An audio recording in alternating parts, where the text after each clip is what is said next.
VK Mishra present. हमारे channel पे बने रहने के लिए हमारे चैनल को लाल बटन दबा करके सब्सक्राइब करें और साथ में बेल आइकन घंटी दबाएं।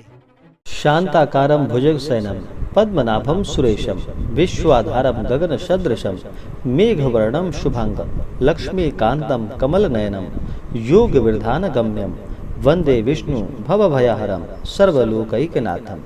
जय श्री हरि विष्णु, जय श्री राधे कृष्ण। आप सभी का हमारे YouTube चैनल पे बहुत बहुत स्वागत है। यूं ही ज्ञानवर्धक जानकारियाँ प्राप्त करने के लिए हमारे इस चैनल को लाल बटन दबा करके सब्सक्राइब करें, साथ में बेल आइकन घंटी दबाएं ताकि मेरे वीडियो का नोटिफिकेशन आपके पास सबसे पहले पहुंचे। आइए आज सुनते हैं ज्येष्ठ माह कृष्ण पक्ष में पड़ने वाली एकादशी, अपरा एकादशी। तो आइए सुनते हैं अपरा एकादशी की कथा। जो भी भक्त सच्ची श्रद्धा के साथ, नियम व निष्ठा के साथ अपरा एकादशी का व्रत करते हैं, कथा श्रवण करते हैं, भगवान विष्णु माता लक्ष्मी की कृपा से उन्हें सभी प्रकार के सुख और समृद्धि की प्राप्ति होती है। ज्येष्ठ माह कृष्ण पक्ष की एकादशी को अचला एकादशी, अपरा एकादशी, जल क्रीड़ा एकादशी के नाम से जाना जाता है।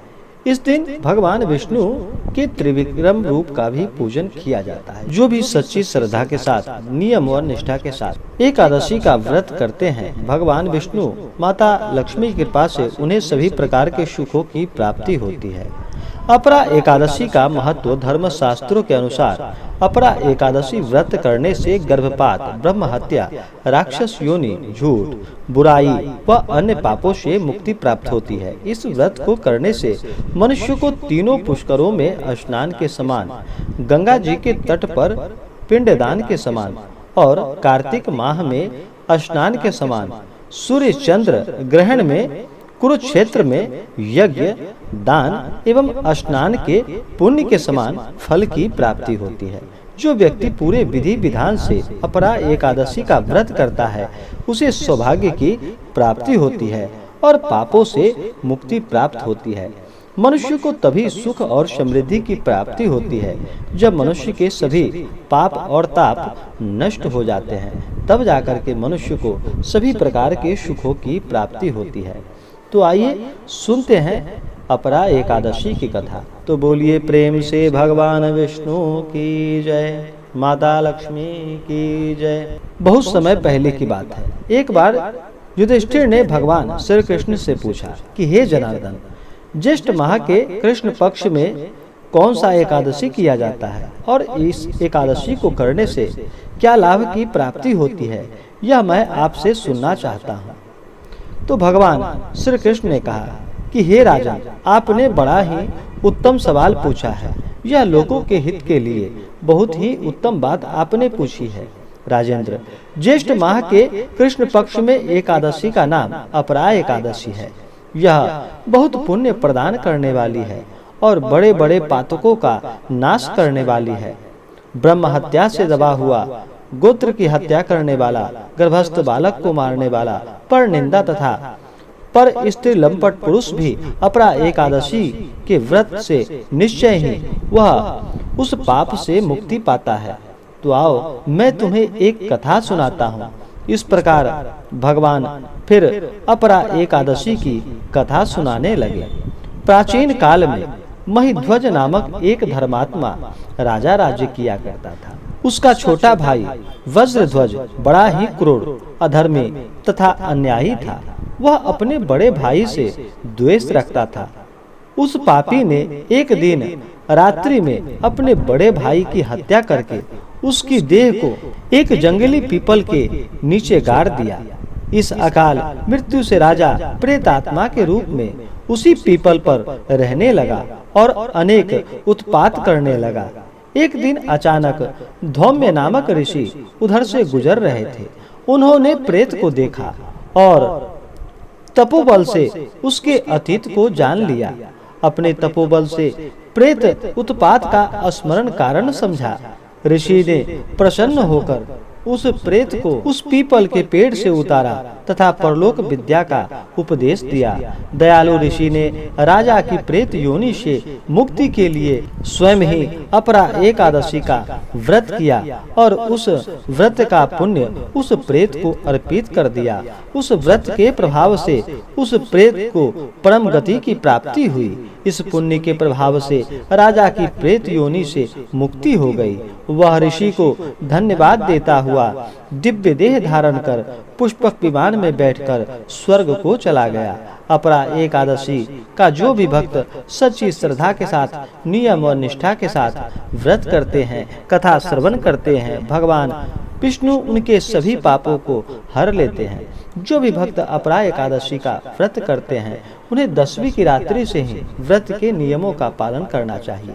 10वीं की रात्रि में शुद्ध और सात्विक भोजन ग्रहण करना चाहिए। भगवान नाम का स्मरण करते हुए ब्रह्मचर्य का पालन करते हुए सोना चाहिए। अगले दिन सुबह उठ करके अपने सभी नित्य क्रियाओं से निवृत्त होकर के गंगा नदी में या घर के जल में ही थोड़ा सा गंगा जल मिला करके स्नान करना चाहिए। शुद्ध वस्त्र धारण करके मन में संकल्प लेना चाहिए कि हे भगवान विष्णु, हे माता लक्ष्मी, हे भगवान त्रिविक्रमादित्य, आज मैं आप अपरा एकादशी का व्रत करने जा रहा हूँ या करने जा रही हूँ। इस प्रकार से मन में संकल्प लेते हुए भगवान से प्रार्थना करें। आपके मन में जो भी इच्छा हो, जो भी कामना हो, वह भगवान के सामने प्रस्तुत करें और भगवान को उससे कहें। दिन भर व्रत उपवास रहते हुए भगवान का पंचोपचार या षोडशोपचार पूजन विधि के द्वारा भगवान विष्णु और माता लक्ष्मी का पूजन करें। भगवान को इस दिन एक अच्छे से मंडप बनाए, अच्छे से जगह को पवित्र करके उस जगह पे एक चौकी लगाए। चौकी पे पीला वस्त्र बिछा करके भगवान विष्णु, माता लक्ष्मी का प्रतिमा या फोटो रख करके उनका पूरे विधि विधान के साथ पूजन करें। भगवान को सबसे पहले जल से स्नान कराएं, पंचामृत से स्नान कराएं, शुद्ध गंगा जल उनके ऊपर चढ़ाएं। फिर भगवान को पीला वस्त्र चढ़ाएं, यज्ञोपवीत चढ़ाएं। फिर भगवान के ऊपर तिल चढ़ाएं, तुलसी दल चढ़ाएं। भगवान विष्णु को अक्षत नहीं चढ़ाया जाता तो उनको अक्षत बिल्कुल भी ना चढ़ाएं। फिर भगवान को पुष्प, चंदन, पुष्पों की माला भगवान विष्णु को अर्पित करें।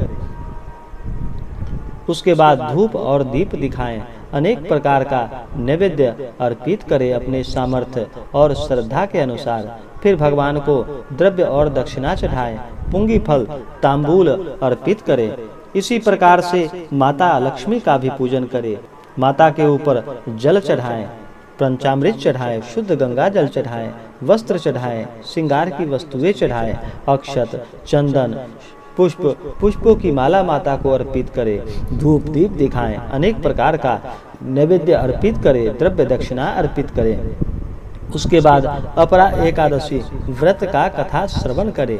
फिर भगवान की और माता की आरती करें। इस प्रकार पूजन करते हुए सुबह और शाम के वक्त रात्रि में भजन कीर्तन करते हुए, रात्रि में जागरण करते हुए, कथा श्रवण करते हुए अगले दिन जा करके सुबह उठ करके स्नान करके भगवान का पूजन करके फिर ब्राह्मणों को भोजन कराए, ब्राह्मणों को दान दक्षिणा दे। इससे अनंत गुना पुण्य फलों की प्राप्ति होती है। अपरा एकादशी में इस बार अपरा एकादशी व्रत का पारण तिल से व्रत का पारण किया जाएगा। तो आशा करता हूँ कि यह जानकारी आपको अच्छा लगा हो। यूं ही ज्ञानवर्धक जानकारियाँ प्राप्त करने के लिए हमारे इस चैनल को लाल बटन दबा करके सब्सक्राइब करें, साथ में बेल आइकन घंटी दबाएं ताकि मेरे वीडियो का नोटिफिकेशन आपके पास सबसे पहले पहुंचे। वीडियो को लाइक और अपने मित्रों तथा दोस्तों के साथ शेयर करें। सुखी रहें और स्वस्थ रहें। जय श्री राधे कृष्ण। धन्यवाद।